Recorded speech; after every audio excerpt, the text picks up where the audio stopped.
Okay, I've been given the official cue to begin, so it's my pleasure to welcome you all here, whether you are joining us online or whether you're watching this webinar later in a recording. You are most welcome, and we're so glad that you've joined us today for Intercultural Engagement, Becoming and Belonging Together in Diverse Church Communities. This webinar is part of an ongoing series brought to you by the Mackay Educational Resource Center at Cavan Library, Knox College. My name is Laura Allery. I'm the coordinator of the Mackay Center, and I'm going to be your on-camera host today, along with Sach Prashad, who is doing technical hosting behind the scenes. So a few of the usual housekeeping details. There will be some time for questions at the end. So if a question occurs to you throughout, please either type it in the chat or use the Q&A button, and Sach and I will make sure that your question gets to Pablo at the right time. This webinar is being recorded, and the recording will be shared with registered participants after the event. Now, as we prepare this afternoon to reflect on the work of ministry among people with their own varied stories and history, we acknowledge that the lands where we live and work also have their own stories and history. The land on which Knox College is situated has been a site of human activity for 15,000 years. Much longer still, it has been home to our animal kin, to green and growing things, to rivers and creeks and lakes, to rocks and soil. This is the traditional territory of the Huron-Wendat and Petun First Nations, the Seneca, and most recently, the Mississaugas of the Credit River. And today, the meeting place of Toronto is still home to many Indigenous peoples from across Turtle Island. And as we express gratitude, we also acknowledge the ongoing work that needs to be done to repair relations and shape a better and a different future with our Indigenous neighbors. I also want to express thanks for the support from the Ewart Endowment that makes this webinar possible. The Mackay Educational Resource Center is part of that continuing legacy of Ewart College, and as Ewart was, we are here to support congregations as they explore new ways to be communities of hope and belonging in this world. And now it is my great pleasure to welcome our guest, the Reverend Dr. Hyungjin Kim Sun, also known as Pablo, and that's how I'll be referring to him throughout the webinar. Pablo is a Mennonite pastor, scholar, facilitator in diversity, equity, inclusion, and belonging, and an intercultural catalyst. He works with church communities and nonprofit organizations to support intercultural initiatives and to navigate complex and polarized societal issues with wisdom, care, and faithfulness. Pablo believes that communities flourish when diverse perspectives and voices are genuinely integrated into their life and leadership. As I'm sure many of you know, Pablo serves as the Intercultural Liaison for the Presbyterian Church in Canada, a General Secretary level role, and as Faculty of Record for the Intercultural Leadership component of Anabaptist Mennonite Biblical Seminary's Doctor of Ministry program. In addition, as if that's not enough, he is the author of Who Are Our Enemies and How Do We Love Them? And Building Mennonite Belonging Toward an Intercultural Church. And these are both part of our collection here. His newest book, Thriving Intercultural Ministry, Transforming Hearts, Relationships, and Systems in Community, will be published in November by InterVarsity Press, and we're looking forward to getting our copy as soon as it's available. Pablo holds a PhD in Theological Studies from the University of Toronto, and you can explore his latest writings and reflections on his Substack, and we'll get that link to you. When Pat Dutcher-Walls was moderator back in 2024, she visited Knox, and she had it was kind of an Ask Me Anything session. I think she called it Stump the Moderator. And several questions pertained to how congregations can learn to become places of belonging. And Pat related a few anecdotes based on her moderatorial experience. And then she said, you really need to talk to Pablo. So that's what we're doing. And we're so grateful that you're here with us today. Thank you, Pablo. Yeah, thank you, Laura, for the kind welcoming and introduction. And thank you to Kevin Library and the Mackay Educational Resource Center for hosting this conversation. And thank you for each of you who have made time to make in this webinar. I'm going to share my slide here. Give me a second.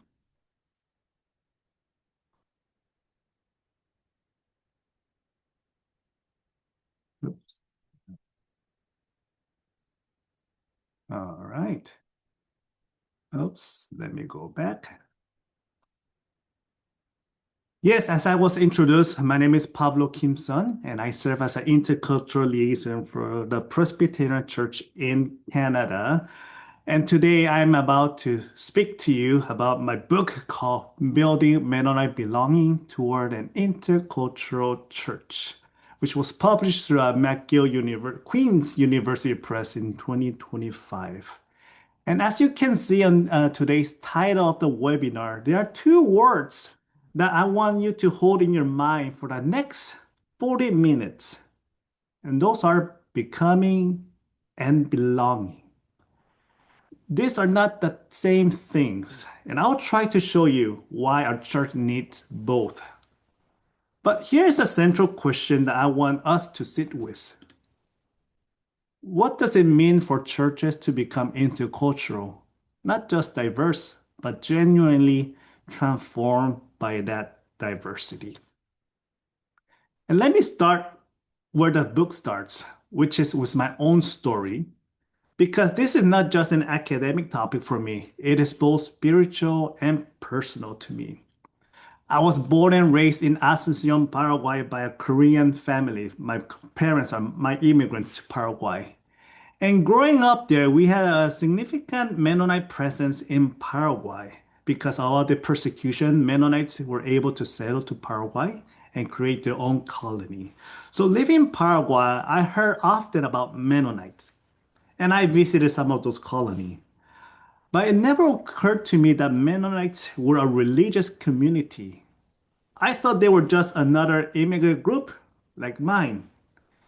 But it was only after I went to Fuller Theological Seminary in Southern California that I discovered that Mennonites were part of the Christian faith. I met Mennonite professors and colleagues, and I felt a strong pull to that tradition, especially their commitment to peace, community, and discipleship. And after 1 year later, I joined the larger Mennonite family. I wanted to be a better disciple of Jesus, and I believed this tradition could help me to become one. Then I started to attend Mennonite regional and national gatherings, and I came home from those gatherings feeling a bit uneasy again and again. Most people there were white, and that was totally fine. But when we greeted each other, people play what they call the Mennonite game. It's a game that where they trace family lines, figuring out who cousin married to whose uncle. And at lunch, the conversation was about suibak, vereniki, and borscht. Food I had no history with. I mean, I loved them, but I didn't have any history with them. And by the end of the day, I was unsure whether I had attended a church gathering or a cultural gathering. I was welcomed. Mennonites are warm and hospitable people. But I was welcome as a half Mennonite, a perpetual guest, inside the door, but not quite at home. And I want to name something here because this is the key why I'm telling you this story. This is not just about Mennonite. If your denomination began with a dominant ethnic group, a legacy group, for example, Scottish Presbyterians, English Anglicans, German Lutherans, Dutch Christian Reformed, this dynamic is probably alive in your church too. Maybe it looks different, but it is there. And so when I realized that I was a perpetual guest, I saw that I had three options in front of me. The first one was to leave. Go and find a church where my culture is the norm, where I do not have to explain myself, where I feel at home from the start. Option number two was to stay and fit in. Learn the Mennonite game, pretend to like borscht. I like borscht. Maybe with kimchi mixed better. Become as much like the dominant group as possible. Make myself small enough to fit in the space that was already there. And lastly, to stay and engage, not to live and not to assimilate, but stay and work so that people like me and people not like me and people not like anyone currently in the room can experience full belonging in this faith home, not as a guest, not but rather as a family member who also helped to shape the house. And I chose the third path, which I called it intercultural transformation. The choice is what sent me into this research, and then it led me to this book. And this is what I want to talk with you today, because I believe the Christian church in Canada, across every denomination, is standing at this same crossroad. But before I go any further, I want to make sure we're speaking the same language here. There are three words we get used interchangeably, and they should not, because they describe very different dynamic. The first one is cross-cultural. Cross-cultural means temporary crossing. You go on a short-term mission trip, you visit another church, you travel, you encounter a different culture for a time, and then you return back to your own place. Cross-cultural experience can be powerful. They can stretch us, but they are by nature temporarily. You are a visitor. And then there's multicultural, which means that many cultures live side by side in the same place at the same time. Canada is a multicultural society by policy and by fact.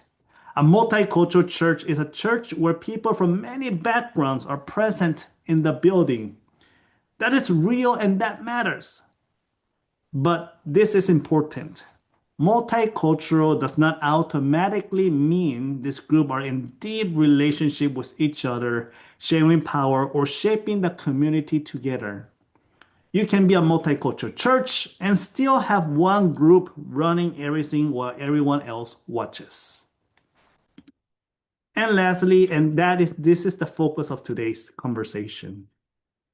The prefix inter means between, among, mutual.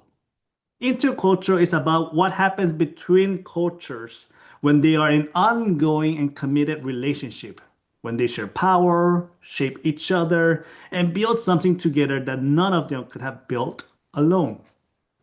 But of course, like in any relationship, there's also toxic relationship. So there could be an intercultural toxic relationship as well. So when I talk about intercultural, I want to focus on the best version, the healthiest version, the aspirational version of intercultural relationship. So in a nutshell, cross-cultural is a visit, multicultural is a count, and intercultural is about the relationship.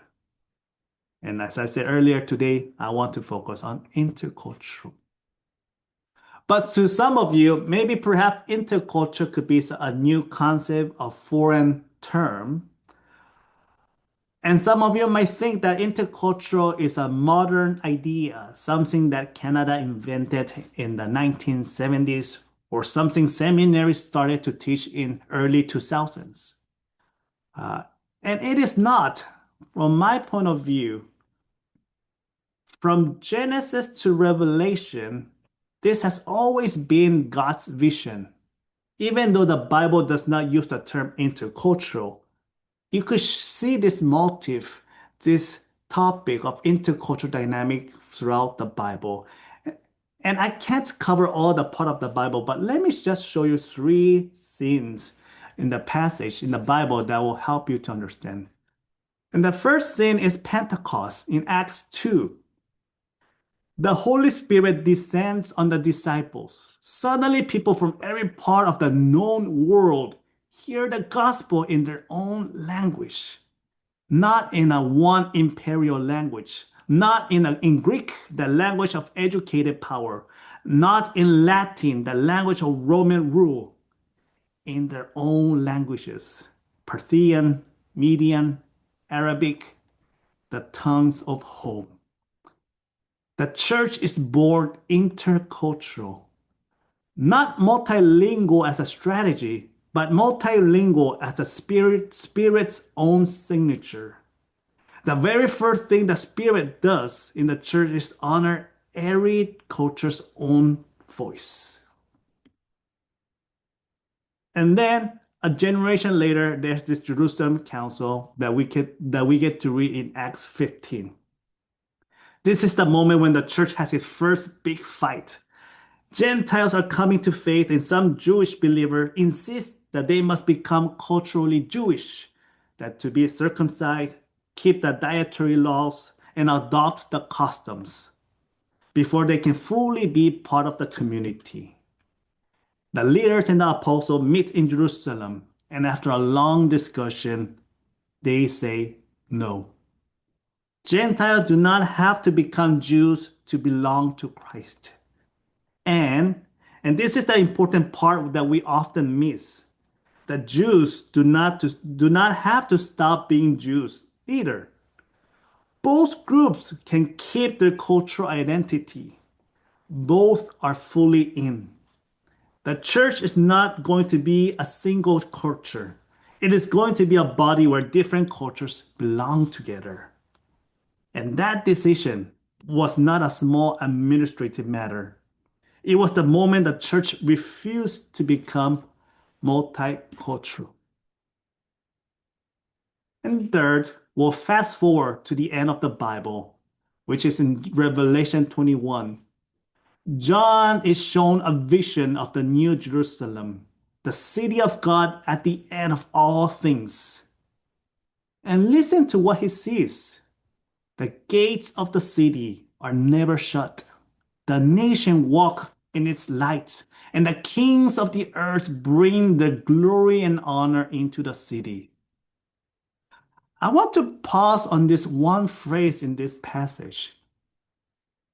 In the original Greek, the word John uses is not really nation in a modern political sense. It is ethne, ethnicities, peoples, cultural groups. So the verse is better read, the ethnicities bring the glory and honor into the city. And I think this is very important because in one nation, the nation as we understand today, within one country, there could be several ethnicities. Like in China, there are several ethnic groups and tribes. We know in Paraguay as well. And this is also true in Canada. We have several indigenous communities and ethnic communities throughout Canada. So John is emphasizing that each ethnic group of this different cultural group of people. So the verse is better read, the ethnicity bring the glory and honor into the city. And what is glory and honor? It is the cultural richness of each people, their practice, their wisdom, their art, their ways of praising God. Notice what is happening here. At the end of the story, the ethnicities do not dissolve. They do not become one beige culture. They enter the city as fully cultural beings. Their cultures, their gifts are recognized as glory. And what is left behind is only the sin, the harm, the distortions. The cultural gift itself is welcomed and it glorifies God. So the biblical arc from Genesis to Revelation, yes, we cover mostly on New Testament, but I could also cover the Hebrew Bible as well. Maybe that's for the next time. But the biblical arc is not that diversity as a problem to be solved on the way to uniformity, but diversity is part of that destination. The intercultural church is not a compromise. It is a foretaste of heaven. And if this is God's vision, we also have to be honest about that the Bible also shows up the opposite patterns of this work. We see Pharaoh who cannot tolerate people unlike his own. We also see Babylon, Assyria, who deports and renames. We see Rome, which swallows cultures into its own single story. We see empire way of saying that there's only one correct culture, and everyone else must conform, be erased, or serve. And here is what I want us to see. The empire pattern did not end with Rome. It kept finding new clothes. It showed up as a colonization when European powers mapped the world and decided which peoples counted. It showed up at the assimilation policy in Canada, including the residential school system, which tried to erase indigenous languages and cultures in the name of a single way of being. It also showed up in the arms race and the space race. Who can dominate first? And today it is showing up as the AI race. Who can build the biggest? Who can scale the fastest? Who values get baked into the machines everyone else will be using? So the form changes, but the logic is the same. One way of being wins, and everything else gets absorbed or pushed out. But the church is called to be something else, to be different, to be an alternative way of living, a different way that stops the pattern of the empire, where difference is not a problem to be managed, but a gift to be received. I see that there are different, in society, there are different bodies or groups that the society has. And one of them is government. And each of these groups, I think, have their unique way of how to make this intercultural healthy, but it also their own limitations. For example, government can legislate coexistence. They can pass a law that say that we will not discriminate, that we will share this land, that we will live in the same country. And that is good. And Canada has done some work of that, imperfectly, but with some progress. And then there are some companies that can manage diversity through their DEI diversity initiative. They can train their employees, write inclusive policies, and track demographic numbers. And that is also good as far as it goes. But only the church is called to love one another across our deepest differences, not to tolerate, not coexistence, but not management, but love. With a love that is patient and kind and does not insist on its own way. That is a different thing entirely. No other institution in society has that kind of calling, as far as I know. Now, in many years of doing this work, I have seen some churches try to answer this call and stumble in three particular ways. Three common postures, and I want to name them so that you could check yourself against them. The first posture is assimilation, where the leaders tell the newcomers, in subtle or sometimes not so subtle ways, to live their culture outside the door. And they say that we are just the body of Christ here. Leave all the other stuff at home. What these leaders often do not realize is that their way of worshiping, the hymn that they pick, the way they read scripture, the length of the sermon, the order of the worship, the food at the potluck, even the temperature of the room and the volume of the singing, all of that is deeply cultural too. So they're not asking people to live culture at the door. Rather, they're asking people to live the culture at the door and adopt the existing culture, which they have mistaken for neutral. Another posture is minimizing the difference, which is the opposite reflex. Leaders see how polarized the world is, how much rage and tribalism is out there. And so they say, not in here. In here, we are all one in Christ. We are all God's children. We do not focus on what divides us. We focus on what unites us. And yes, that's beautiful, and there's a truth in it. But it has a shadow side. When we focus so much on commonality that we cannot see or name real differences, we end up minimizing people. The minority experiences get softened into we are all the same. The dominant group way of doing things stays in place unexamined because we do not talk about culture at all. Everyone ends up eating the same spiritual food, and the people whose cultures are not on the menu quietly go hungry. And posture number three, over focus on individual difference. And this runs the opposite direction of what I have said earlier. Here, the leaders in the community focus so much on each person's uniqueness, each group's particularity, and each perspective validity that they cannot actually bring people together around anything. Every difference becomes an identity to be defended.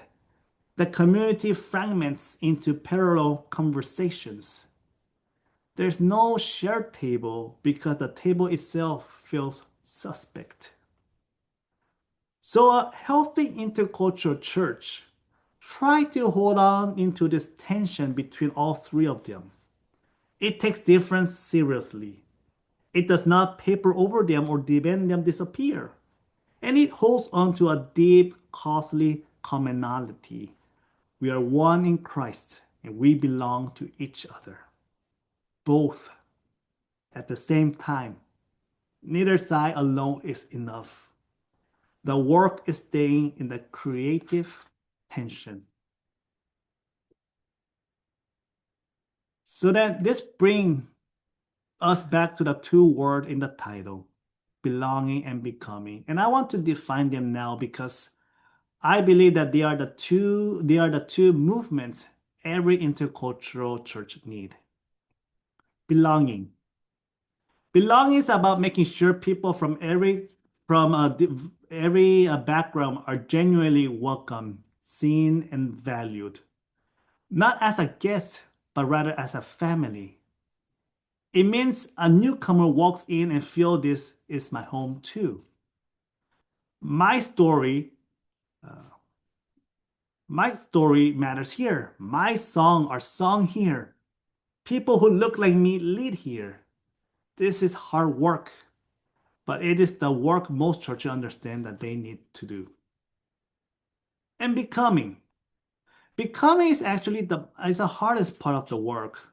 Becoming means the community itself is willing to be reshaped. Decisions about worship, governance, budget, storytelling, and mission are made together, not by one group on behalf of others. We are not just adding people to something that already exists. We are co-creating something new that none of us had before. Becoming is about shared power. Who sets the agenda? Who decides what normal looks like? Who shapes the vision, the theology, the hiring, the money? If those answers all come from one cultural group, you may have diversity, but you do not yet have a healthy intercultural church. So, in a nutshell, belonging without becoming is inclusion without transformation.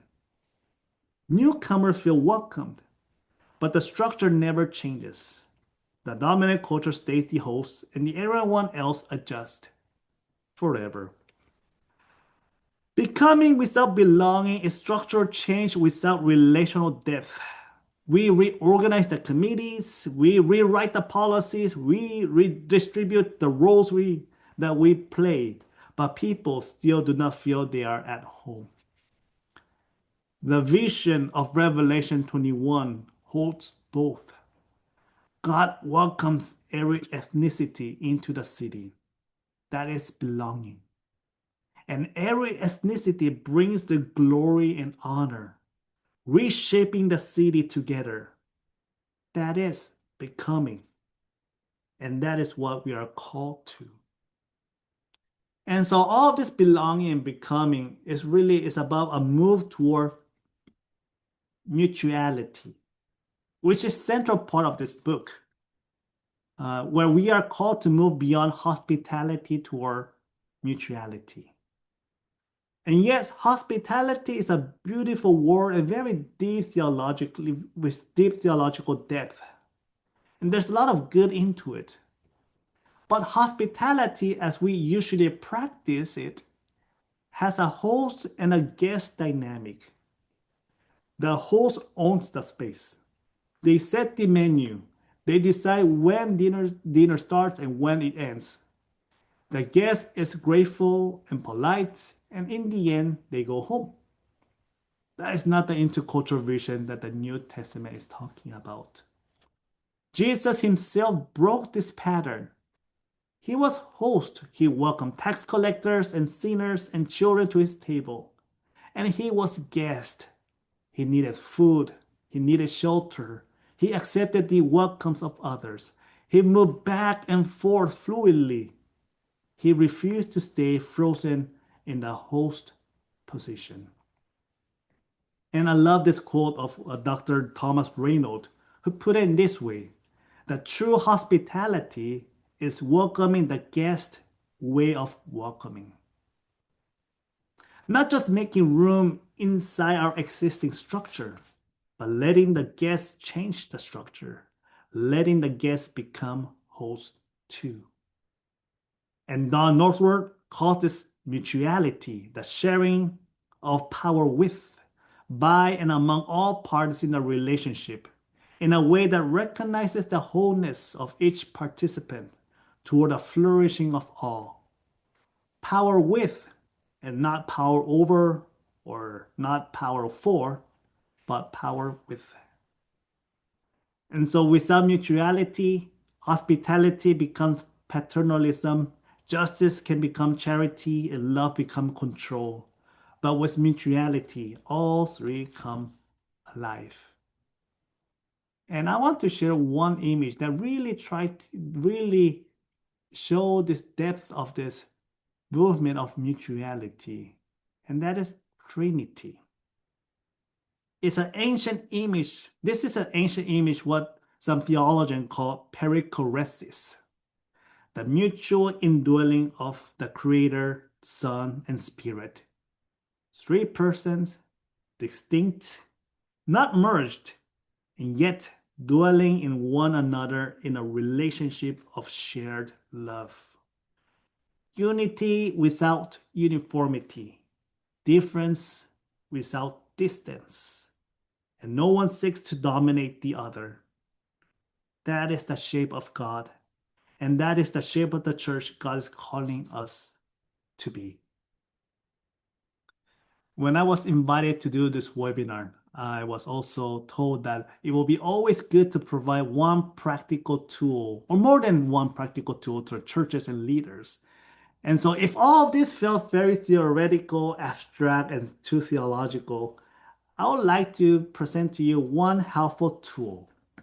And it is called the IDI spectrum, which stands for Intercultural Development Inventory, which was developed by Michelle Hammer and based on the work of Milton Bennett. And yes, it is a framework with limitation, but if it used wisely and appropriately, I think it's a very powerful and helpful tool. So this spectrum, it runs from denial, polarization, minimization, acceptance, and all the way to adaptation. So let me go move one by one to explain a bit of these different stances that will help you move from a monocultural mindset to intercultural mindset. Denial is a posture of saying that I don't notice any cultural differences. There's no differences. Everything is the same. You deny the difference.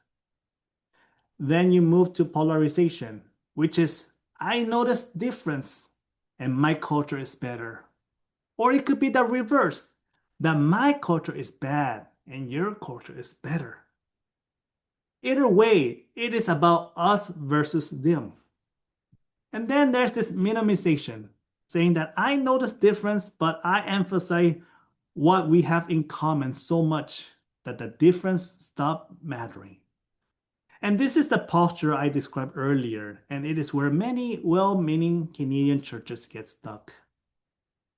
And then you move to acceptance, where you start to recognize the deep differences with different people and different cultural groups. And you also understand that you have your own culture and you know how your own culture is functioning in your everyday interaction. The only issue or the problem with this level is that it's hard to navigate the multiple demands and voices. Now that you have awareness of all these differences, you're now wondering, how do I integrate them? How do I navigate effectively without feeling like I'm experiencing some kind of paralysis analysis? And then you move to adaptation, where I can actually shift my behavior, my communication style, my leadership to engage authentically across differences and cultures without losing myself. So these tools and assessment will really help you to identify where you are, and then it could give you a recommendation on how to move further along the road to become more, to have more intercultural mindset. There are several Christian organizations here in Canada will could be serving you as a facilitator, could send you the assessment tool. I will invite you to do some survey, and then they will be able to do the briefing. In our office of Intercultural office, Elsie Lowe and I are the facilitator of this IDI. Because we are located and Knox College is hosting part of this conversation. I just want to mention that John Borthwick is one of IDI facilitator as well. And if you want to go and look for another facilitator beyond PCC or Knox, there's this Tyndale Intercultural Ministry Center where they have facilitators who could help you with this IDI. So coming back to this IDI, most individual and most congregation, they're somewhere on the earlier of this spectrum. Sometimes they're between polarization and minimization. And the research consistently shows a gap between where people report themselves and where they actually score. And that's not a reason to feel bad, but rather it is a reason to take this work seriously. Because intercultural capacity is a skill. And like any skill, it grows through practice, reflection, and honest feedback. Now, I want to invite all of us to come back to this passage of Revelation 21. The New Jerusalem. Gates always open. God's light filling everything. Every ethnicity walking in, not stripped it down by carrying their culture, not stripped it down by carrying their honor and glory, their cultural gift, their songs, their wisdom, and laying them at the feet of the one who is in the temple, the light, and the host. And that is where we are going, not toward sameness, not toward one dominant culture with a few guests at the edge of the tables, but toward a city where every cultural gift is received, where every people enters as fully cultural beings, where all of it glorifies God. And we are not there yet. No church is. But God has given us foretastes, glimpses, Sundays when it almost felt like that, meals where it almost felt that, conversations where it almost felt like that. Those glimpses are not sentimental.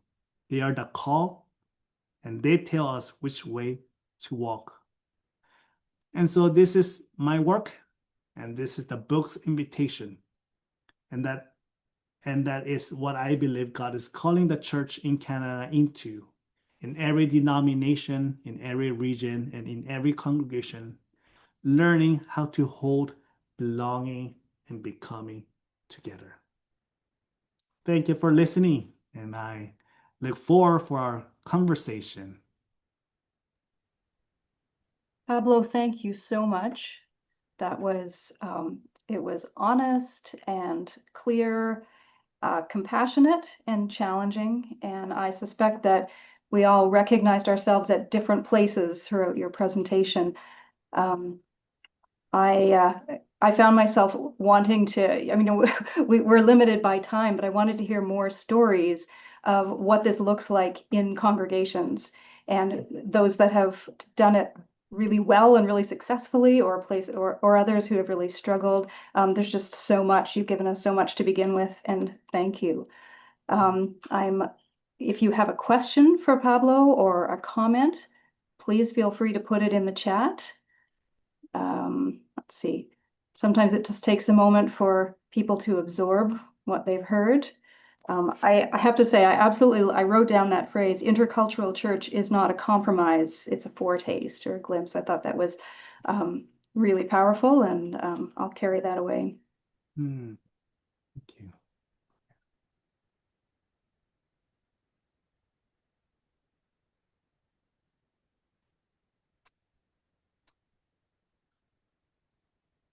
No, Laura, you mentioned about asking some stories, and perhaps Mhm, I can give you a concrete story because so much of this feel like abstract, theoretical, or theological.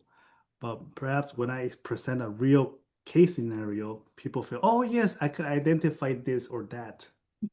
So there are several churches in several denominations. So by giving one example, I'm not saying that they're the best example. mhm, I just want to give that caveat before I provide this example. But there's a church in Markham area called Hagerman Mennonite Church. That church was founded by the Swiss Mennonites in Markham area. And when they first founded the church, it was mostly a farmland. And so then there were a few significant Mennonite people living there. So they lived together. And they were always a Swiss Mennonite centered church. Like any church that starts with an ethnic group, it always starts like, and that's natural and that's totally fine. But as time went by, they realized that it had become much more suburban from rural area changing to suburban, and now it's becoming more like urban area. And in that transition, they started to witness a growing diversity in that neighborhood. So then the church members, half of them felt like, oh, perhaps God is calling us to go beyond the Swiss Mennonite Church and maybe be a more. Back then, they did not have the concept of intercultural, so they used multicultural. But maybe perhaps God is inviting us to be more intentionally of reaching out people who are different from us. So they were struggling. I have all these exact dates somewhere documented, so um, but I don't have it right now what year. But in certain time, they came with a voting decision on what to do with the direction of the church. And half of the church member decided to stay in Markham and start to become a multicultural church, intentionally reaching out the growing diversity of the neighborhood. And half of the church people said, no, we want to maintain our heritage and our tradition. And that was totally fine. They blessed each other. This church then moved, some of them went to Stouffville and they all planted their own church.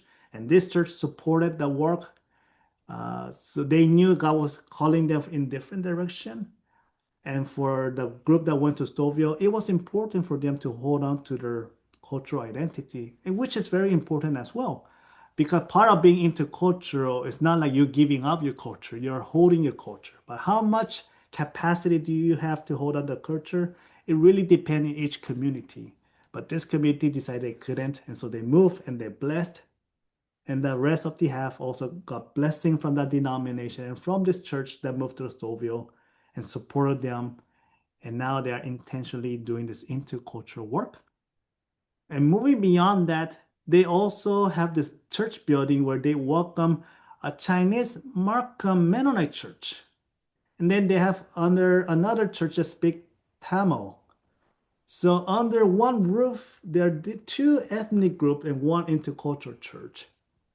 And so based on each religious group or each faith community, they have different needs. For the Chinese and Tamil, it was important for them to maintain the culture because from Monday to Saturday, They were exposed in an English-speaking environment, and they needed a place where they could stay together and worship in their own mother tongue, which is very important. But they shared the building together, and all this first generation ethnic group people realized that their second generation are much more comfortable with English. So they started to send the children to this Hagerman church where they are mostly in English. So they are mutually enriching and supporting in their own unique way. So I feel like that could be a good example that there's no one right answer, and it really depends on each community's capacity of navigating the differences as well. Thank you. That's very helpful.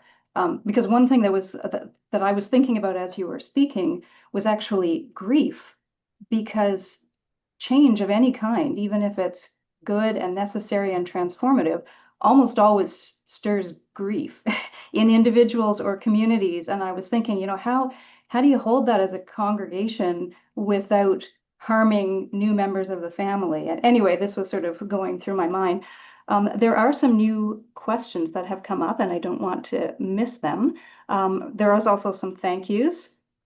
Mm. Sorry, I've lost the question now. Paul Choi, I saw it and now I'm trying to find it again. Okay, so Paul says, I appreciate the from hospitality to mutuality idea. So true. Could you share any names of scholars besides you, who might be saying something similar? I want to know more on the theoretical background foundation of this idea. Yes, that it comes from another scholar, Canadian scholar that you could look into is Thomas Reynolds. He's a professor at Emmanuel College. He used to be my supervisor during my doctoral dissertation. So his book about is I think it talks about in his one of the book that talks about disability and theology book. I don't know I forgot the exact title, but in that book, Tom Rainer also talks about that. Another book that emphasize about that is called Just Hospitality, and it's by Letty Russell. She passed away, but her books still remain very powerful in the area of hospitality. But by saying just hospitality, what this author is trying to say is that yes, let's move beyond the host and the guest dynamic and think about what does a hospitality centered around justice will look like. And in that book, it also talks about mutuality. And each of the author might use different terms and concepts, but what they're trying to say is the same things that we have to go beyond the host and the guest dynamic. Okay, we have another question that says, sorry, they keep moving on me. Oh, Paul says, thank you, very helpful. Um, Thank you for your presentation. As you explained, there is a significant gap between polarization and minimization. Ideally, this tension can lead to genuine adaptation, but it can also produce less desirable outcomes. In such moments, which tools of discernment can help us navigate this obstacle? Yes. So the limitation with IDI is that it focuses on individual learning and individual capacity, and it doesn't extend or expand a group discernment and collective discernment. And that really is the limitation. And so then it require different approaches of how to invite churches to move from different way of navigating and engaging with differences. Um, and and so I just want to name that from the beginning. Then what could be a useful tool? Well, having that understanding of the spectrum is very helpful to understand where the whole church are in their journey.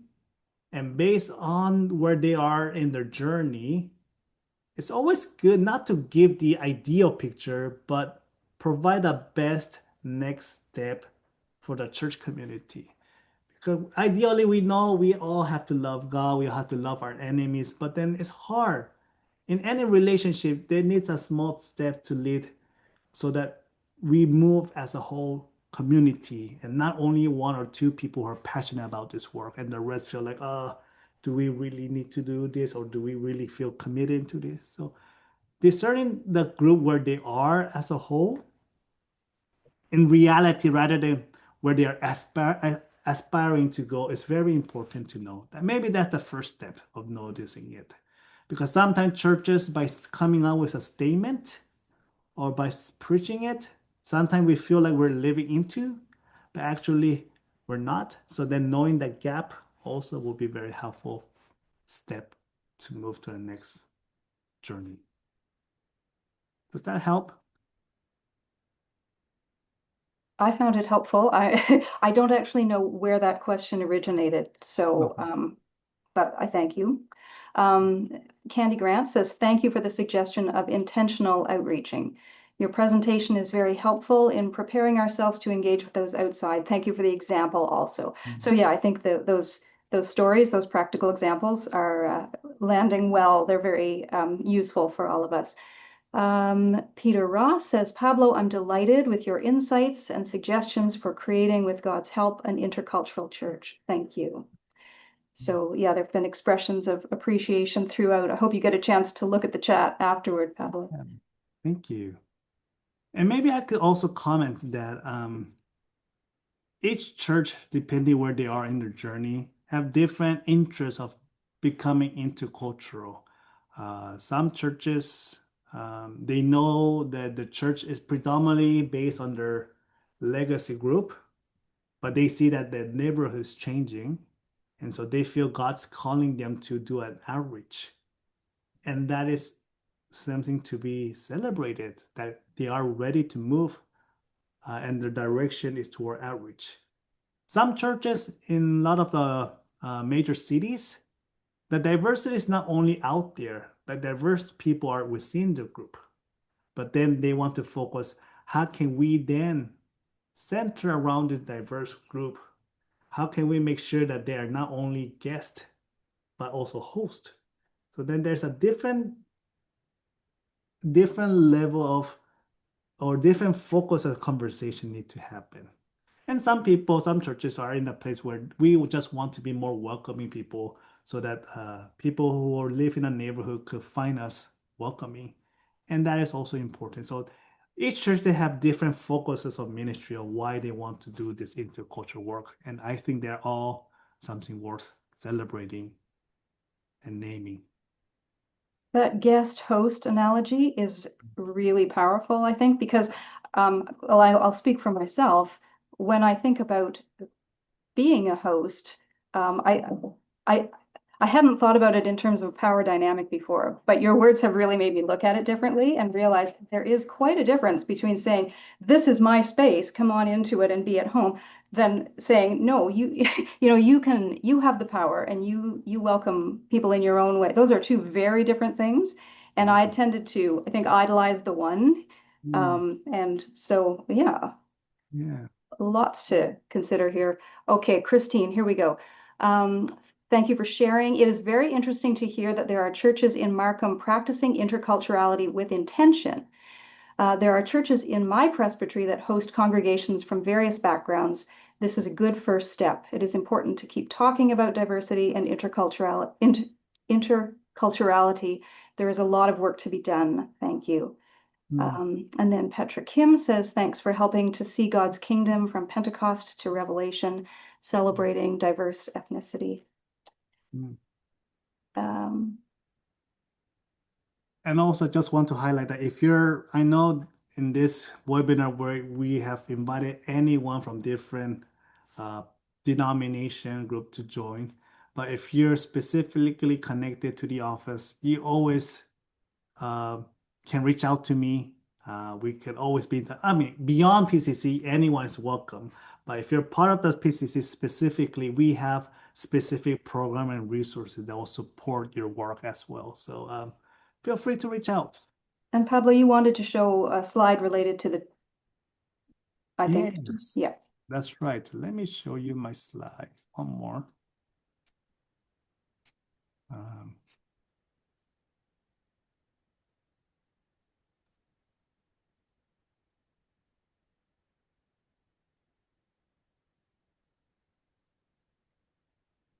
how do I? So,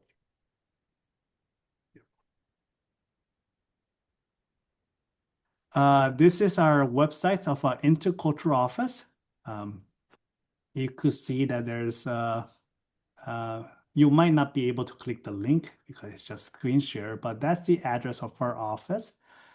If that's so hard to memorize, just go write the Presbyterian Church in Canada, and there will be a search bar here. Just type Intercultural Office, and you'll come to our office website. So I will invite you to come explore. Whether you're PCC or not, anyone is welcome to our website. We have no control. Anyone is welcome. You could come. We are hosting. You're not. You can't be a co-host, but you're welcome to come and explore what is here.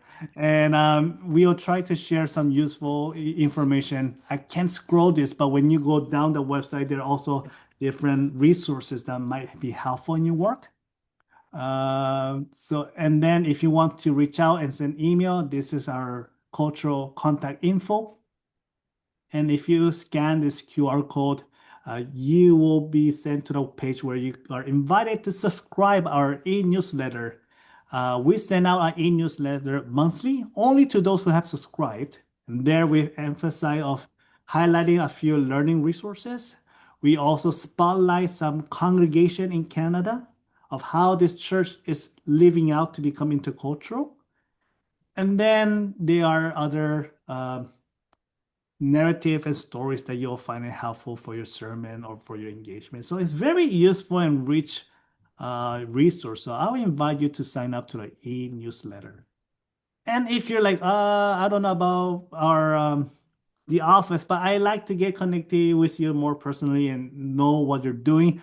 Not always, but I occasionally write something on the Substack.